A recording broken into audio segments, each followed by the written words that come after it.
Hi there, and welcome to Android Coliseum Hangout 135. It is October 7th, 2015. We are sort of in the middle-ish of the country. This week we have Martin. Hello? You are the most east, right? Don't I would ask me be. what I'm thinking of. I would be. And how is it out there today, this week? Well, yeah, you know what? Today was about 17 degrees outside today. So that was nice and should be about the same temperature tomorrow. And probably crappy weather for Friday and it looks like it's going to be clear for for Saturday, Sunday. Ryan, how is it in Thunder Bay area? Chilly.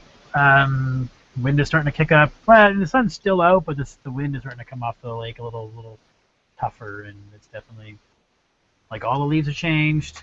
It's definitely winter in the air. You're wearing sweaters now instead of just a vest or something. But oh well. Well, and we seem to be in Indian summer now. It's 15 degrees here, like it is in Ottawa. It's supposed to be pretty nice this weekend, so hopefully we'll get a little bit of warm weather before winter sets in. Exactly. Oh, I spent 5 hours today driving to and from Edmonton because I had to get something done to my vehicle, warranty repair. So if I'm a little out of it, it's all that driving. Driving, yay! Yay. And I like driving, and of course I love driving my vehicle. Oh, yeah, And I got to drive a Cayenne today, a diesel chrono version. Unfortunately, I was just driving around the city, so didn't get to try the torque or anything. Going for a So, rip. so let's get started then. There's some uh, Android rollouts today. The Galaxy Note 4 is updating to Android 5.1.1, and we're thinking the LG G3 is as well. So, Yeah, we'd seen something in this. I think it was in the States saying they were updating to 5.1.1, which I thought was great because we've been stuck on 5.5.01 for a while on the G3. So, but I haven't got it on my device. So maybe it's just coming soon, imminent. maybe. You're hoping. I always laugh about imminent. Um, Martin, you've been getting a different announcement than Ryan about the HTC Yeah, I mean event. the initial announcement I got from HTC was for the all new HTC One, but there's also been mention of the what they call the Arrow for HTC, which is an event, and it's going to be part of the event happening October 20th. So we don't have any real details, so they're just teasing us. So we'll see what's happening in the next couple of weeks with HTC and what they're announcing. Wow, they're doing a really good job of not having all these leaks out if you don't really know what's coming up. So No, I'm still kind of clueless, so I don't know which feet to dance on right now. it'll be a nice surprise. It's Sort of funny, like, just like asking because you said you got the event invitation. You said you mentioned the one. The one I have, we posted a couple of days ago. This was about a week ago now. It was all about Be Brilliant, and it was similar to the one we saw in Asia where they had the two mountains. So like they're talking about like Yep. this. Yeah, mine was different and was just about shy of 2-3 weeks now. Okay. Seems well, it will be interesting to see. And things, people weren't we talking about how there seemed to be no surprises because of all the leaks, and then along came the LG V10. I didn't hear any leaks about that in advance. Did you guys? Not I really. It just all of a don't sudden like. appeared. Yeah, I don't like following links, but I did see this one. I know Evan Blass had talked about it. What they really didn't talk. I mean, basically, he mentioned in the leaks we're talking about this idea being is that the device would have a little ticker up there, right? Have an extra little display, sort of like Hmm. the what was it? What was the one that the original Note Edge? Was Yep. going to Yes. have a ticker on the side, right? And there was another one that had similar idea that had that Another side. Samsung phone did. Yeah, I can't remember, but it was going to have. So that's I heard about that, but I mean, I thought, wow, that sounds pretty gimmicky. I'm not going to really too care about it. But it came out, and I was like, oh my god, this has everything the G4 has, an extra gig of RAM, a fingerprint sensor, You know, that little ticker, and I just was like, everything was upgraded. An aluminum body, everything was like, 5.7-inch screen. Gotta have. But we don't know if it's coming to Canada, though. That's the weird thing. Well, there's always importing. We'll have to wait and see. Yeah, I hate waiting and seeing. But I hate rumors and leaks, though, too, so. Well, at least Marshmallow is no longer a rumor or a leak. It has been released, and there is a list of who is getting Marshmallow. I think some of the manufacturers have said which models they are releasing for, and now some of the U.S. carriers also have a list. That's correct. So But there shouldn't be similar much fashion. doubt because you're supposed to get 18 months of support. So all of us that have phones from the last year should get the update. Technically, we should be getting updates for most of the phones that fall within the 18-month period, but some companies and carriers might choose not to just because they're not supporting it, they don't have them anymore, and they don't care. But most of them should be getting it. I mean, we know that Mark is out to lunch with his Z1, so he's kind of bummed out about that one. He could buy my Z3 from me, compact. But he's so close to just buying the Z5 Compact. He's so close.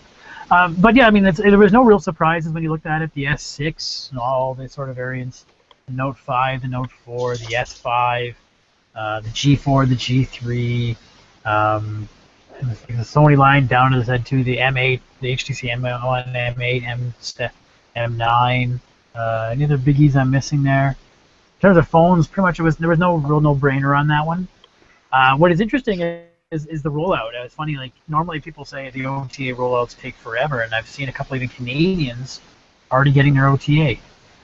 So it's kind of, and I'm just curious to see what's going to happen to my Nexus player, because really 5.0 and 6.0, there's not a.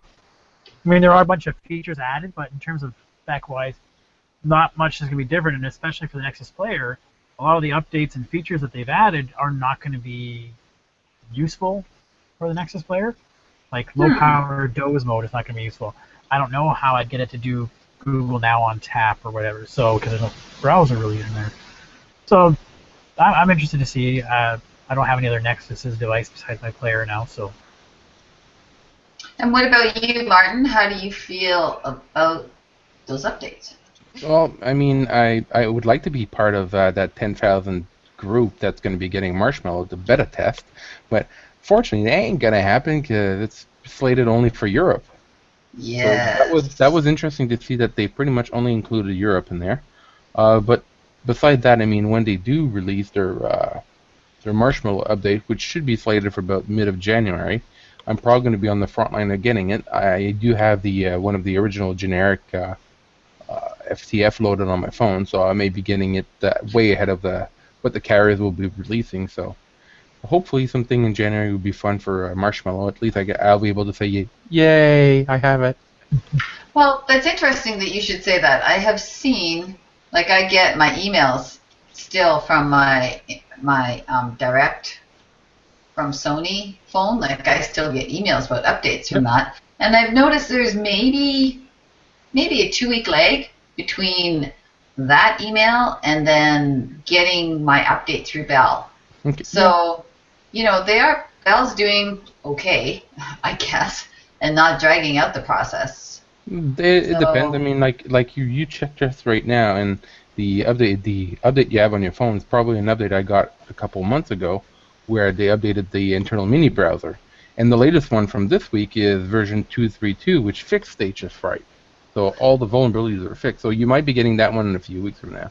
Right, but remember, I have the Z3C, so that's the announcements I'm getting, and it may just be lagged out that way, not the carrier necessarily. So, because I noticed that before, that you were getting updates even before my international version was. So, yes. I special. Just forgotten about. Well, and I have to say that's, we hear about who's getting Marshmallow, and that's one thing that really makes me think twice about getting some of these other, like the Alcatel Touch and things like that. Like, what is their upgrade model? Well, that's the And thing. We don't really know. I you mean, never like, really hear anything. I'm not saying that they're a fly by the seat of the pants kind of company, but you take it like they've definitely been known for their cheaper products lately. So who knows what their real features are going to look like? And I haven't seen any big firmware updates on the device since I've got it. I haven't seen. I'll have to ask. Yeah, I have to ask my contact there and see what they Yeah, say. because the Ace Zen phone as well. Like, that's a very nice phone, big internal memory, Yeah. internal storage. Like, are they going to update, or do they feel? And this is totally legitimate too. Is that they feel that that device works as well as anybody would want on the current OS. So There is a planned update to Marshmallow, and they've been releasing weekly patches on the Ace Zen phone. okay, so that They're actively supporting it. yeah. Because sometimes it seems like these guys, they put out something and then they sort of go, well, there it is. Yeah, and even one of their Mimo Pad, I think it's the Mimo Pad 7, is slated to get Marshmallow, Ah, which is 2.5 to 3 years old now. so they do have an update. Yeah. They have an upgrade cycle. They might not have it advertised their roadmap per se, but you can see it on the devices. You're just like, oh, look at that update again. Cool. Excellent. Okay, well, that opens the door. That's a phone that's available through Staples. So if you're looking for something unlocked that is supported and doesn't cost an arm a light in your firstborn, might be for you. And I was not paid to say that. Humble Bundle, subscription option, Windows. Who's getting Yeah. I don't know. Okay, now the only thing about this is that when you go to the website, and we want to talk about just Android devices here, I always buy the Humble Bundle when it comes out. For like $4 or $5, you get a bunch of apps, and it's a nice way for me to put the Humble Bundle app on my son's phone, and he gets all the apps that I buy, kind of thing, right? He gets to play everything he wants. $12 a month, and you get, now they mentioned PC, but somewhere in the fine print they said or other devices. So would that mean you get also if they release a game they also have an Android component as well? Would you get the Android APK as well? I don't know.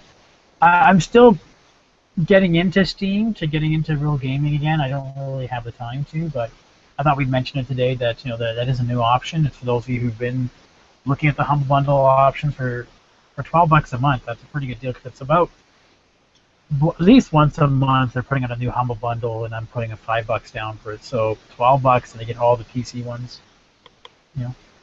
Pretty good buy.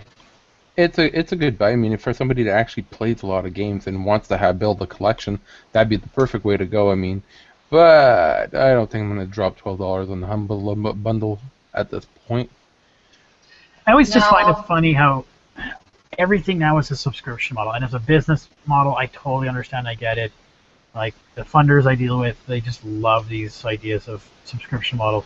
But I remember watching the All About Android show, and the guy talking about that idea of, death by 1,000 Cuts. paper cuts, right? Death by Yeah. 1,000 paper cuts, because Netflix, I've got Google Play Music, I've got what I have, Humble Bundle, what I have another one for Steam, what I have, all these little $3 a month charges, and next thing you know, it's like, oh.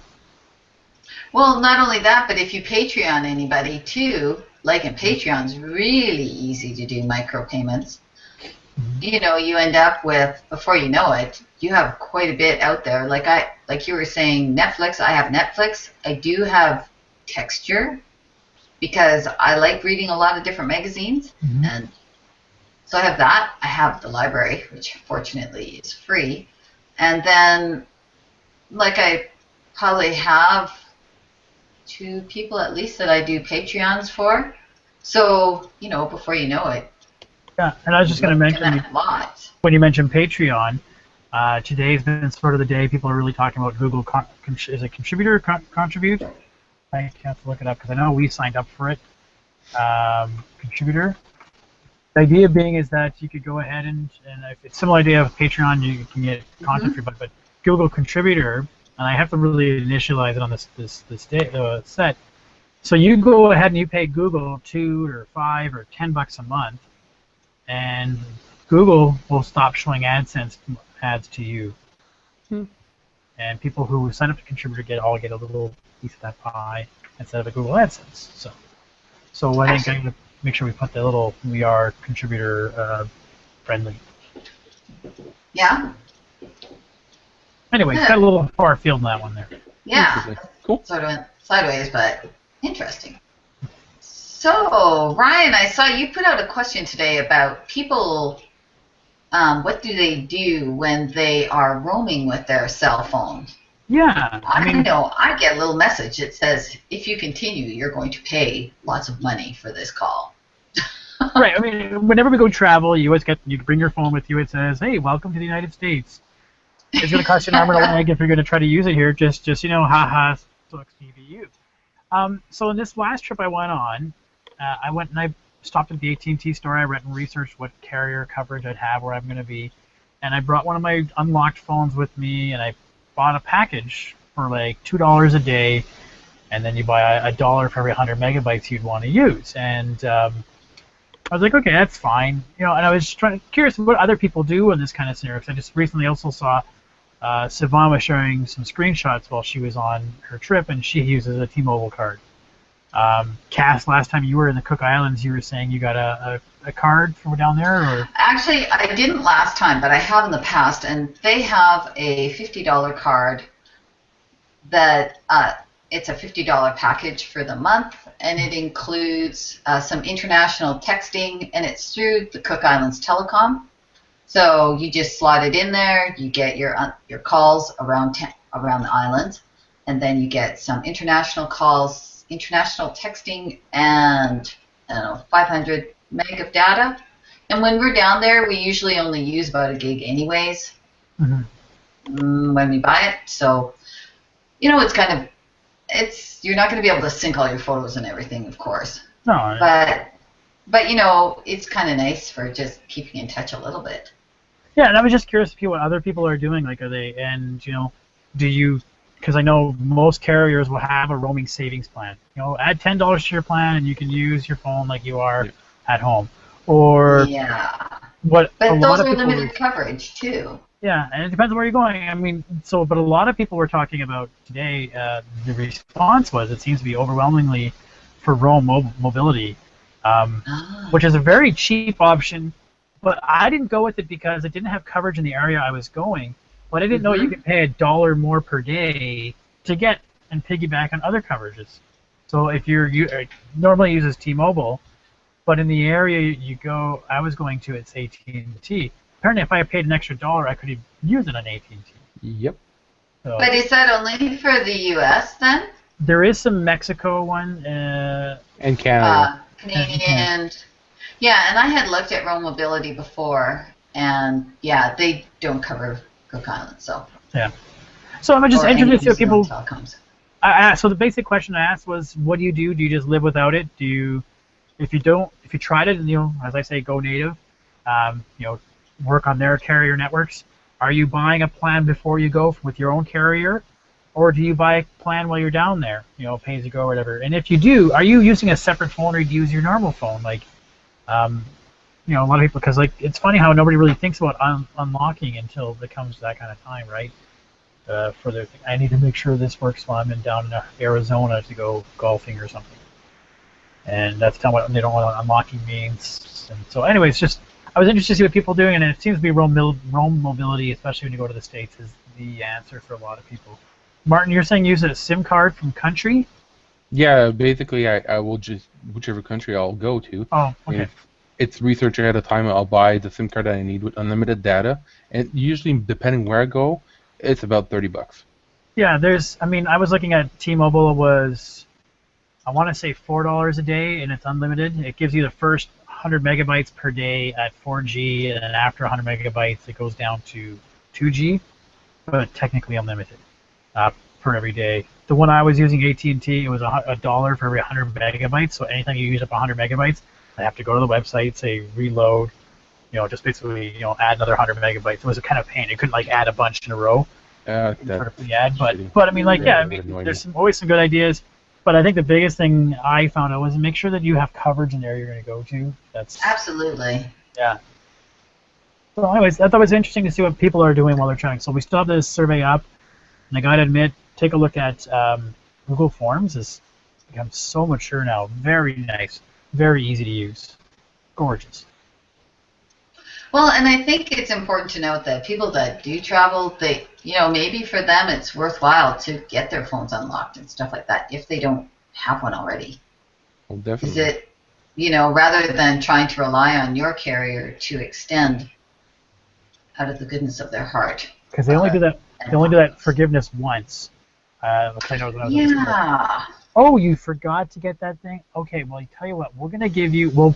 We'll put that package on as if you did ask for it this time. Well, this one time. Next time. Just one time, yeah. Yeah, and then, but then you gotta remember that you gotta turn that feature off when I get home. Otherwise, you're paying for it for months you're not traveling. So, anyways, but just interesting to see what people were doing.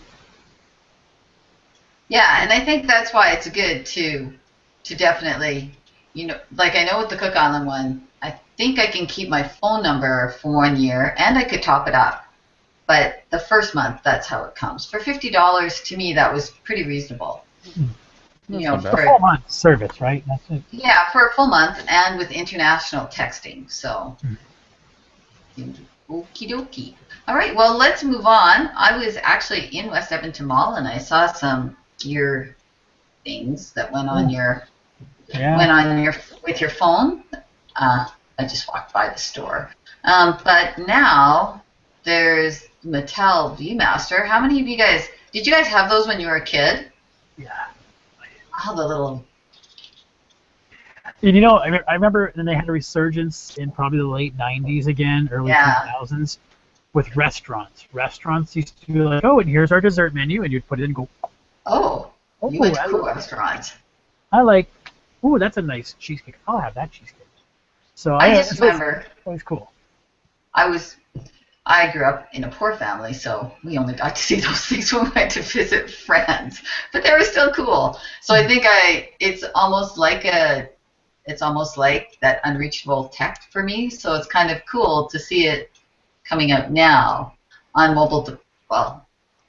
attached to mobile devices.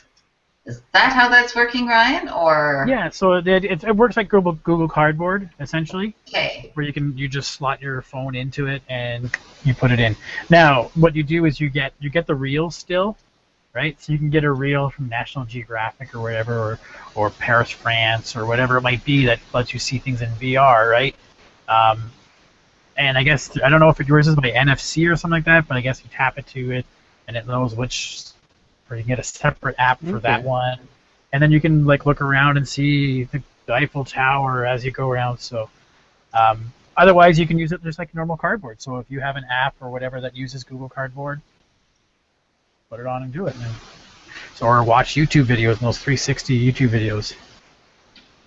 And it was kind of cool. I mean, I love those kind of just kitschy things, I remember when I went to Disneyland as a kid. We didn't go to these places often as a kid, right? But went to Disneyland and we came home with the ViewMaster of all the photos of the castle, and the Pirates of the Caribbean, and all those little things you would have seen and took photos of. So it's available in the States now. Hopefully in Canada soon. That'd be cool. Because I haven't decided. I really haven't pulled the trigger on a cardboard model yet. I've really kind of holding up. I'm not sure I want that one. I don't want just cardboard because I know I want to use it and not worry about it falling apart. The I Am Cardboard site is pretty good. It has a bunch of plastic models, but I'm just. So I think Still Mattel. Undecided. If there's a Mattel one. I'm waiting for some maturity, I think. What, putting pieces of cardboard or toys to your face isn't maturity? Did you get to see this? Was it the Gear VR you saw in the mall? I think it must have been. I didn't even go in the store. Yeah. I just happened to be walking past the Samsung store, and I looked and I thought, oh, I don't have a Samsung phone anymore. So, Otherwise, I would have looked more. I'm sure if I'd had a Samsung phone, I would have gone, oh, and been irresistibly drawn into the store and gotten a demo and probably ended up with one because, you know. Because it's you. I've been seeing that they've been touring and trying to promote. When I was in Toronto and during lunar eclipse in U of T, they had a little moon party, and Cool. the one by the observatory area, Samsung was there showing off the Gear VR, and you could look through different planets or whatever like that and use it. I never got to because if you've ever been in Toronto, it's like packed wall to wall with everybody. So, anyway. Well, that's what happens in all those big cities. So, one of our final topics, and speaking of Toronto, Android TO is on again in December. Yep, December 1st, Android TO 2015 is going to be kicking off, and I plan on going. I think Ryan is going as well. We don't know if anybody else is going to be joining us at this time, but me and Ryan are definitely going to be going to Android Toronto. I know Siobhan has got some time off. She's got the hubby to say okay. So I know we're all three of us usually like to go to it. Yeah, I'm trying to see if I can trying to convince Mike to go. Yeah. Oh, we've been bugging Mike. Mike's got to go and present at one of these events, right? So. Yeah. So hopefully Mike will join as well, and there'll be a few of us. I've also been reaching out to some of our partners, see if they're going to attend and come over to the event. And hopefully we'll get a whole bunch of people, and it's going to be a blast like it's been the last. It's been what 2-3 times now. Yeah. Well, this will be my 4th out of 6 years. So I think So maybe you guys should do a special hangout. I think it's it will be my 3rd time. A good day. Good show. I think I put on a great stuff. I still talk about Google Labs X presentation. I could pick that lady's brains for hours after when we were talking about. It was a good presentation. Prototype early, prototype fast, fail fast. Anyway, so. Yeah, then that's exactly how things should be. Yeah. At the prototype, you need to go fast so that you know whether to spend more time on it or not. You want it to fail. You don't want it to succeed. You want to make sure that it craps out in your face, so that you know what the faults are, and you can actually come out with something that's actually pretty much stable and won't give you all these crappy bugs that you get in programs or hardware. That never happens. What are you talking about? Yeah, exactly, right? Let's not talk about any specific devices. Let's wrap this up. So, reviews. We have several. Quite a few. I'm kind of getting a bunch of Amazon boxes around here lately, finding out how to recycle. So recently, on this, just before my trip the other day, this Montar car mount, which worked out great to watch movies, basically on the car. I could plug it on the sidewall. So you can check that out. Worked out very well. I've seen a lot of car mounts and a lot of cheap things. This one was cheaper, but definitely did not feel cheap. There was a Moco's car charger, which was 2 at 2.5 amps. I reviewed that recently. I recently just got in my Ingress gloves with a lovely, enlightened green that comes with your little faction logo. So these are Ingress. And you can get either? Yep. You can get either the Resistance or the blues, or you can get the Resistance or the Enlightened. I'm getting a few pairs in the mail. Scott's been nice enough to send me a few, so we'll have some to give away. I have another pair here, so as well. So when we do that giveaway, we'll have to coordinate. But it's not cold yet. Let's not hold off talking about cold weather yet. It's been cold. I feel left out. I'm the only one in this group who doesn't have an on hub. I love it. I mean, I can't complain. It's working better than my higher end device I had earlier, and so far it's doing what it's supposed to do. Although hopefully the application will be updated with more statistics. I would like to have more control over some of the features that are in there. I'd like to know some of the features. Right, exactly. It's that far spectrum between the two. It's a cone with a color on top. And right now, I'd like to have some detailed. I'd like to have some detail about what's running, what's accessing what, what's the efficiency and whatnot. Can I change the channel on it? Because right now, It's really basic settings. You can't really change a whole lot. No. But yeah, and there's a whole bunch of technology packed into this little cylinder, Cup. which is not really active at the moment and doing nothing. So what is it going to be used for? What are we going to be doing with it? And what's happening? I want to know. But like I said in one of my articles, we've got the Weave technology built into it, which ties into IoT, automated devices, Internet of Things.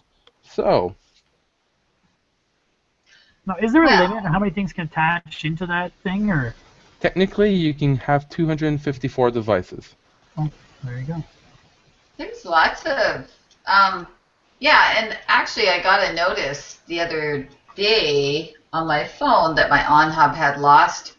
It said that it lost internet connection, which was great, but it never told me that it came back. So when I got home, it was like, okay, so do I have internet or what? And I did. So even just the other part of you've lost connection, oh, hey, I'm back, would be nice.